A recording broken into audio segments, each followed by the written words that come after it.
So now that we have the gauge cluster out of the car, I'm going to go over the tools and materials you need to do this. Please keep in mind the VA cluster is not the easiest cluster to do an install. However, with our tutorial and this video, you should be able to do it confidently. So make sure you watch this once over before you actually attempt it yourself. So let's get into the parts. First, you're going to need adhesives. Any adhesive will work, something temporary. It does not need to be strong. In this case, we're using butyl tape, but you can use hot glue or any kind of tacky adhesive. Then you're going to need a needle nose plier. You're going to generally want one that's really small to be able to reach into tight spaces, and you also want the teeth to be serrated. That's going to be very important. So if you don't have one of these, you should go buy one. But this is generally a very useful tool to have. Finally, we're going to use, also going to have basically a really thin pin. This is to essentially reset the motor, the slack, which we'll explain a little bit later in the process. Right now, we're going to actually include this with your gauge face, and we'll continue to include it until we find a better tool, or find a better tool we recommend. But you'll see what this is for later in the video. So you're going to have one of those included. So let's go straight into the assembly. Oh, and of course, before I get too carried away, you're also going to need a gauge face. These are available on illumaesthetic.com, and they're available in custom as well as preset design. So make sure you go out and check it out. So we're going to go straight into installation. First, you have the gauge face here. You're going to go ahead and pop the cover off via these pins. And you can do this by hand. This car is generally pretty easy to do.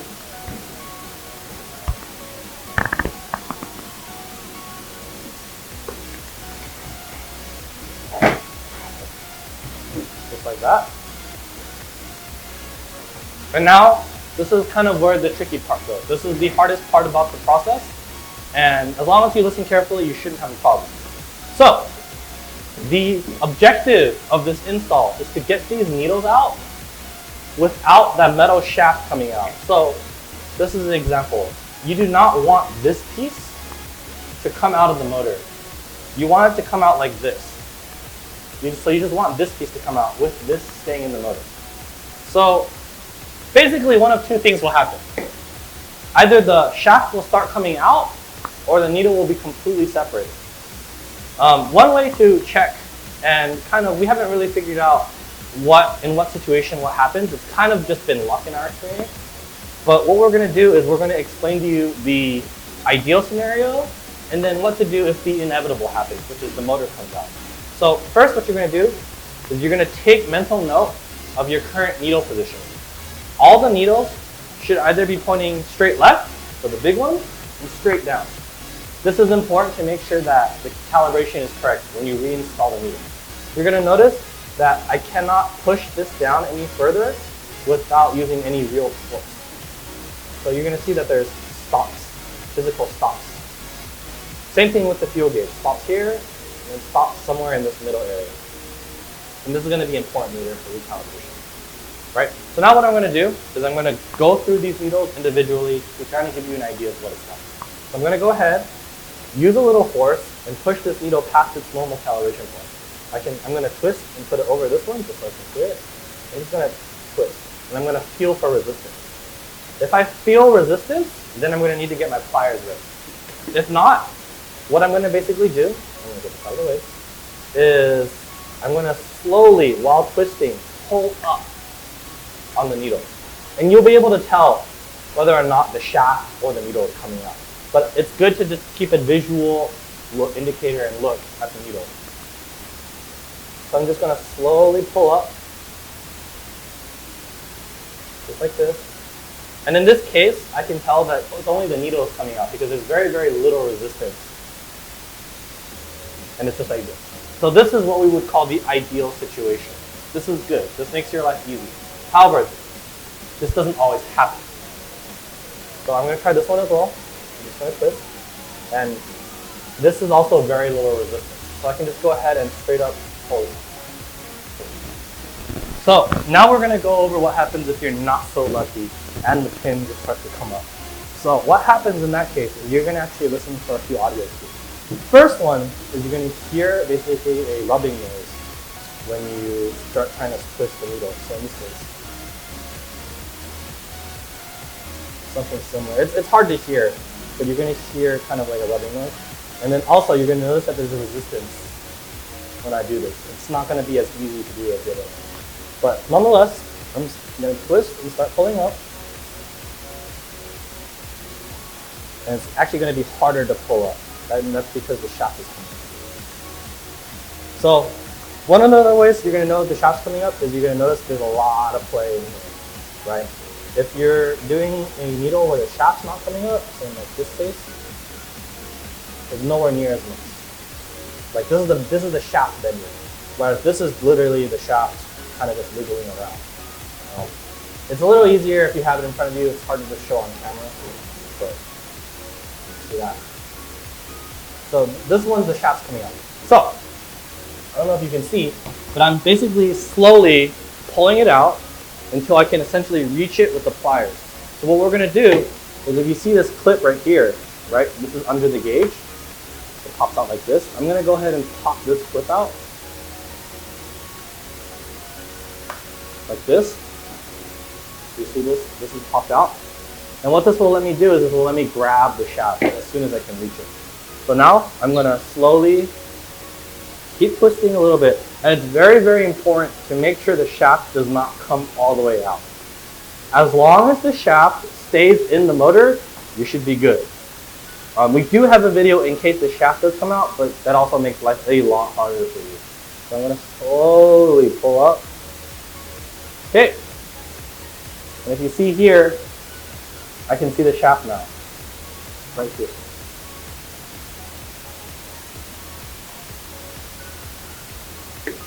I don't know if the camera pick it up. Okay, so now what I'm going to do is do not pull this up. Grab my pliers.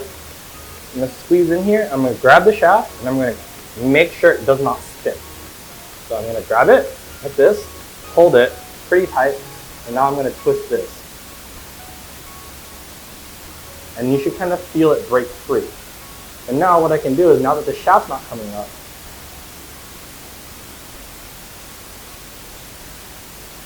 I can pull this off, and the shaft stays. Now what I'm going to do, the shaft, I want to make sure it does not come out. So I'm actually going to push it back into the motor. Good. Okay. So now, at this point, all these clips will come off. Use a fingernail, get it under and pry it off, or use a pry tool. And now this should come out, like so, like one entire piece. Then what you're going to do is you're going to separate this bezel from the gauge face. So if you come to the back here, you're going to notice that it's essentially plastic riveted on in many little pieces, like so. So what you're going to do is either use some snips or like a razor, and you're going to cut it off. Cut all these things off. And what you're going to have to do is going to glue it back on later, right? Or you can kind of just YOLO it and kind of pry it out and pop it out.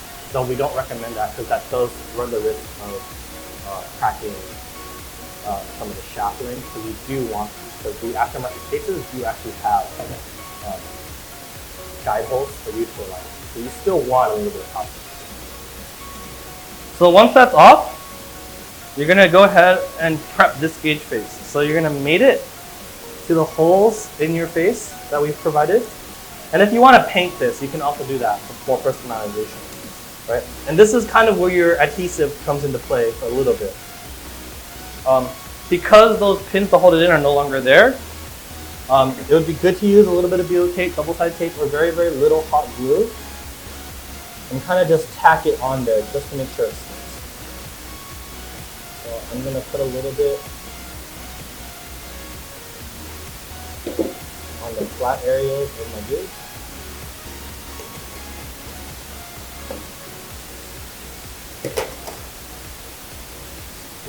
So you can see that there's a groove, so you don't want to put it in there, otherwise anything's going to cut.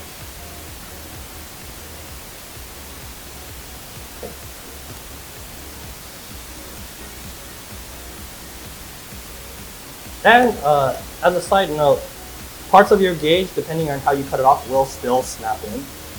So you don't need to overkill on this. But our preferred adhesive of choice in this particular case. We're not doing it in this case because we do want to disassemble this later for the video. Is double-sided tape, like just really thin double-sided tape. But you're going to notice that this lines up. And goes in.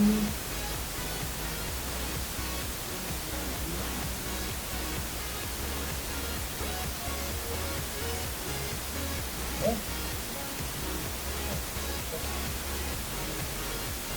Right there.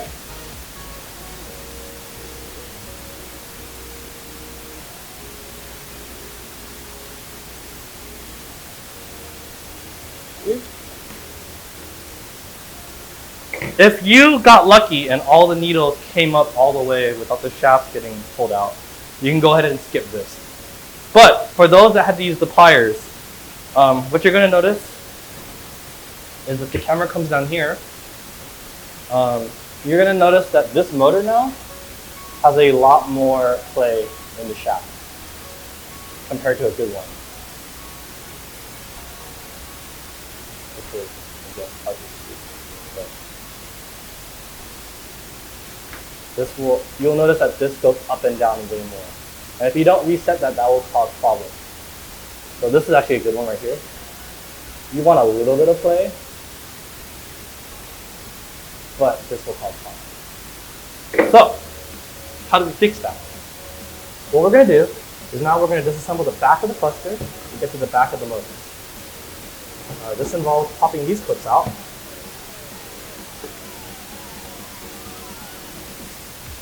Off the side.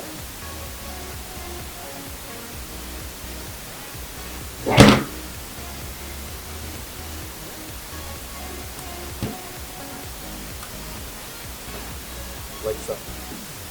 Then you're going to get to the back of the motors. And before you do, make sure you disconnect the chime right here. And put this off. So now, once you flip this over, you're going to see these motors, right? So for the one that you want to fix or you want to reset, you're going to go ahead and pull this off. So if you look here, you will notice that there's 3 mounting points that is more or less also plastic welded in, right? You can take your plier or any other pry tool and kind of just pry up on any of the metal edges and it'll just pop off. Just like that. So then your next step is to locate this really small black pinhole. So I'll show you another one, for example. I'm going to pop this one on. Like that. And I'm going for this small black pinhole. And what that does is that actually will push a magnet to help reset the shaft. So you see right here? That's what I'm trying to get rid of. I want this basically look like this. I can still hear it, but I can barely see. Okay? So how you're going to do this is you're going to be taking this LED pin, you're going to take the short pin, and you're going to basically put it in here. Like that. And what you're going to notice is you can kind of fight it like this with your pin. You see? Can the camera see that? You see that? So get used to the feeling. Now what you're going to do is in order to get the slot out, you're going to put this against a hard surface, this pin side, and then push into it. So feel the play, then you're going to put the shaft against something solid like a cable. Okay? And make sure you don't put too much force, otherwise you might bend the shaft. Now I'm going to push this LED pin in to push that magnet in.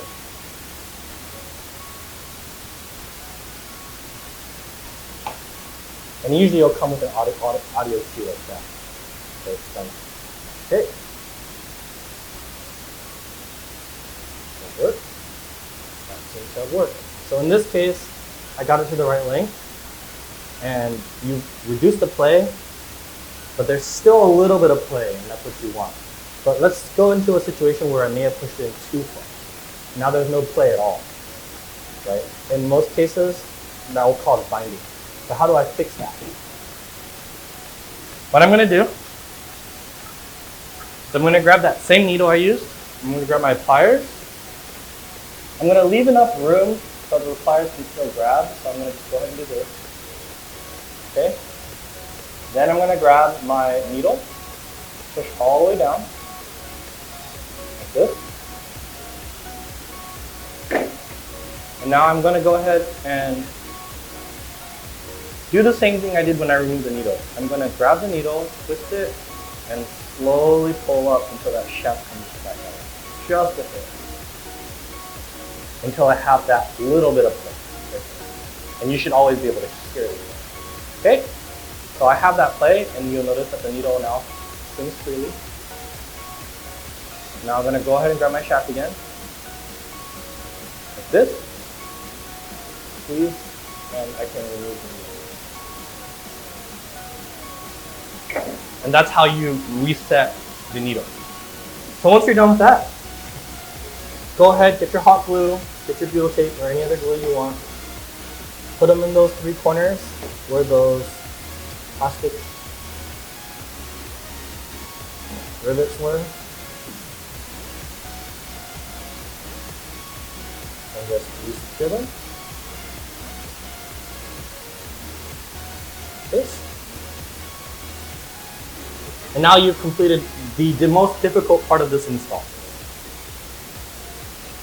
So now that that hard part is done, I get to reassemble everything. This goes back into that speaker. It only goes in one way. Like that. Make sure this foam is played up. I'm going to put this top cover on.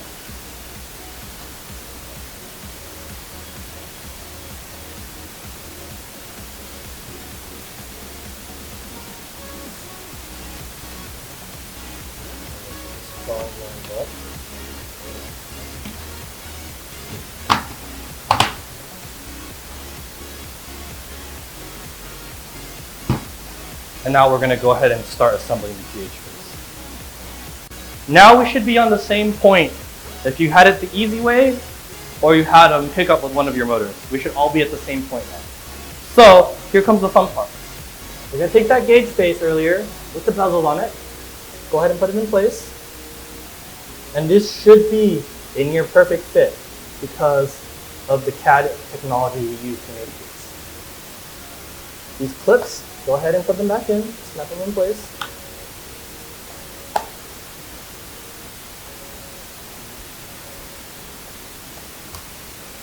And now, if you remember me telling you earlier to remember those locating positions for the pins, we're going to go ahead and take those small ones first, put them in,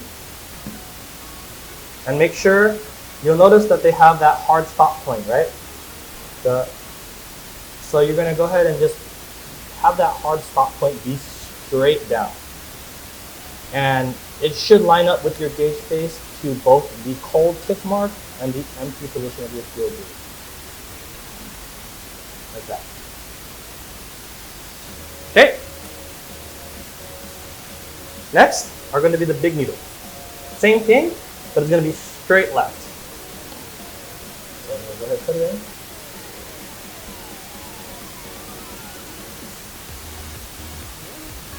Just like that. One side note is to make sure you don't push the needles in all the way. Because what will happen is then the bottom of this needle will hit the gauge face and you'll have binding and it won't read accurately. So you want to push it in, but not all the way. The way we recommend you do it is just put it in a tad bit, just so you can adjust it as needed, and if you absolutely need to, pull it off again. Align it, make sure you're happy with it. Go ahead and install this into the car, turn the car on, make sure it reads right, and then push the needles in. Because once you push the needles in, and you say you make a mistake or whatever, you forget something, you're going to have to go through that entire process again to get the needles off, just to make sure the shaft can come up. Most of the time, these needles, once you've gotten them off once, they won't get stuck again, and the shaft will usually stay in. But we're doing this just to make sure you're better safe than sorry. So, once you've done all the calibration and make sure it's good, I'm going to go ahead and push this needle in, like that. And if you see, it jumped a little bit, right? No problem. I can go ahead and just make my micro adjustments to make sure this reads well. And this is also another thing you can do. If you do install this in the car and realize, oh, it's just that hair bit off, and you want to fix it, you can always pull the bezel off, right, and do this without having to take the needle off, so you don't have to worry about that. Okay, so now that we're good, we have everything aligned. This is good. This is more or less complete. I'm going to go ahead and put my bezel on.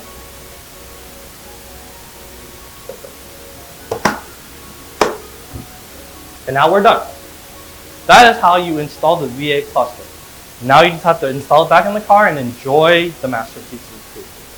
Thank you for watching, and we'll see you in the next tutorial.